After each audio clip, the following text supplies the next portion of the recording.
علی جناب حافظ محمد اکبر صاحب دامت برکاتہم العالیہ ناظم مدرسہ امداد العلوم سے گزارش کرتا ہوں کہ خطبہ استقبالیہ پیش کریں۔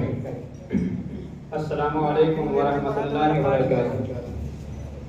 معزز سامعین کرام، سب سے پہلے میں اللہ رب العزت کا شکر ادا کرتا ہوں جس نے مجھ جیسے سراپا حقیر کو آپ جیسی شخصیت کے سامنے لب کشائی کا حوصلہ بخشا۔ حضرات، الحمدللہ آج یہ مدرسہ حافظہ کا چوتھا تقسیم انعامات کے نام سے پروگرام کا انعقاد کیا گیا ہے، اور یہ میری خوش بختی ہے کہ اس پروگرام کی صدارت قاضی شہر حضرت مولانا خالد رشید صاحب فرنگی محلی دامت برکاتہم فرما رہے ہیں۔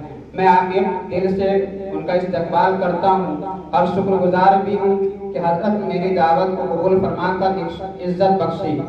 ساتھ ہی آج کے پروگرام میں تشریف لائے ہوئے تمام مہمان کرام و علماء کرام، خصوصاً حضرت مولانا محمد مشتاق صاحب ندوی دامت برکاتہم، حضرت مولانا مزمل صاحب ندوی، قاری معراج الحق صاحب، جناب محمد احسن صاحب سباسر، ان سبھی حضرات کا اور دیگر حضرات کا بھی بہت شکر گزار ہوں۔ حضرات، میں آج معزز شخصیات کے سامنے ایک قرآن لے کر حاضر ہوا ہوں تاکہ اپنے دل کی اس قرآن کو آپ کے سامنے پیش کر سکوں۔ خصوصاً حضرت مولانا خالد رشید صاحب قبلہ کے پاکیزہ سماعت کے حوالے کرنا چاہتا ہوں، کیونکہ میں خوب جانتا ہوں کہ آپ کام کرنے والوں کو نہ صرف پسند کرتے ہیں بلکہ حتی الامکان اس کی اصلاح اور حوصلہ افزائی بھی فرماتے ہیں۔ میں اصل بات کی طرف توجہ مبذول کراتا ہوں، یہ بتاتے ہوئے کہ الحمدللہ مدارس اسلامیہ جو شمار ہیں اور ان کے کام بھی لائق تحسین ہیں، مگر جو چیز اس چھوٹے سے ادارے کو دیگر اداروں سے ممتاز کراتی ہے وہ یہ ہے کہ اول دن ہی سے میں نے یہ عزم مصمم کر لیا تھا کہ اس ادارے میں کم از کم ناظرہ حفظ کے ساتھ ہندی انگریزی کی بھی ٹھوس تعلیم دی جائے گی۔ مثلا اگر عربی میں الف پڑھائی جائے گی تو انگریزی میں اے اور ہندی میں آ بھی پڑھایا جائے گا۔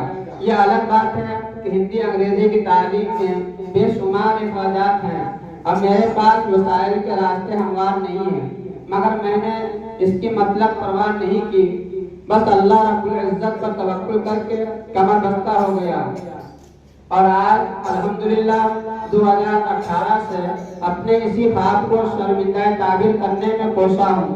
حضرات، اس راستے میں سب سے پہلی دشواری یہ آئی کہ میں انگلش میڈیم کی ایسی کتابوں کی تلاش میں سرگردہ رہا جو ہو تو انگلش ہندی مگر اس کے مضامین خالص دینی ہو۔ اسی درمیان ایک صاحب سے ملاقات ہوئی جو خود بھی ماشاءاللہ ندوی تھے۔ انہوں نے وجہ جاننے کی کوشش کی تو میں نے انہیں بتایا کہ میں ہر طالب علم کو حفظ کے ساتھ انگلش میڈیم کی بھی تعلیم دینا چاہتا ہوں۔ میری بات پر وہ ہنسی ہی پڑے اور کہنے لگے بڑی ٹیڑھی کھیر ہے، آپ نے بلا وجہ جذباتی فیصلہ کر لیا ہے، اس خیال کو اپنے ذہن سے نکال پھینکے، یہ ارادہ آسان نہیں ہے۔ اور اس کا اندازہ مجھے تب ہوا جب میں نے 1 سال مکمل کر لیا کہ دیگر مدارس والے دینی تعلیم کے ساتھ اس نہج پر عصری تعلیم کیوں نہیں دیتے ہیں، کیونکہ اس میں خرچ بہت ہوتا ہے اور مدارس میں اکثر نادار بچے ہوتے ہیں جو انگلش میڈیم کی کتابیں اور فیس نہیں دے سکتے ہیں۔ اور کمال تو یہ ہے کہ مدرسہ حافظہ میں بچوں کو قیام و طعام کے ساتھ پوسٹ ڈریس یہاں تک کہ جیب خرچ بھی دیا جاتا ہے۔ آپ اگر چاہیں تو کسی بھی بچے سے کہیں بھی معلوم کر سکتے ہیں، اور یہی وجہ ہے کہ مدرسہ دن بدن مقروض ہوتا چلا جا رہا ہے۔ اور کیوں نہ ہو کہ انگلش میڈیم کی کتابیں ہی بذات خود بڑی مہنگی آتی ہیں، اس کے ساتھ مدرسے میں ایک ماہ کا خرچ 1,52,000 جو کہ سالانہ خرچ 16,72,000 کے آس پاس ہوتے ہیں۔ اتنی بڑی رقم کہاں سے آ سکتی ہے؟ یقیناً آپ کی مزید تعاون کی ضرورت ہے۔ حضرات، آخری بات کہہ کر اپنی جگہ لوں گا کہ آج سے ٹھیک 11 ماہ 22 دن قبل مدرسہ حافظہ کو بڑا جھٹکا لگا۔ وہ یہ کہ جس زمین پر یہ مدرسہ قیام پذیر ہے یہ مرحوم قاری حامد صاحب رحمۃ اللہ علیہ کا دیا ہوا تحفہ ہے، اور آخری وقت تک انہی کی سرپرستی میں یہ کارواں گامزن رہا، مگر 23 شعبان کو وہ ایک حادثے کے شکار ہو گئے اور ان کے صاحبان کو اپنے مالک حقیقی سے جا ملے۔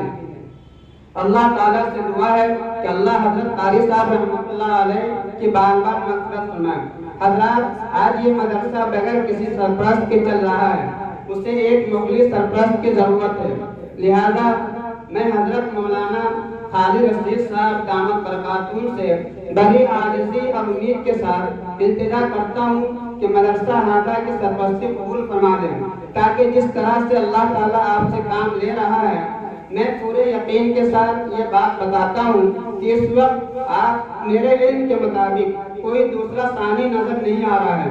بس حضرت اس مدرسے کی سرپرستی کو قبول فرما لیں، تاکہ جس طرح سے آپ ہمیں بتائیں اس مدرسے کو پروان چڑھانے میں ہم کوسا رہیں۔ ایک بار پھر میں یہاں تشریف لائے ہوئے تمام علماء کرام اور سامعین کا دل کی گہرائی سے شکریہ ادا کرتا ہوں۔ السلام علیکم ورحمۃ اللہ وبرکاتہ۔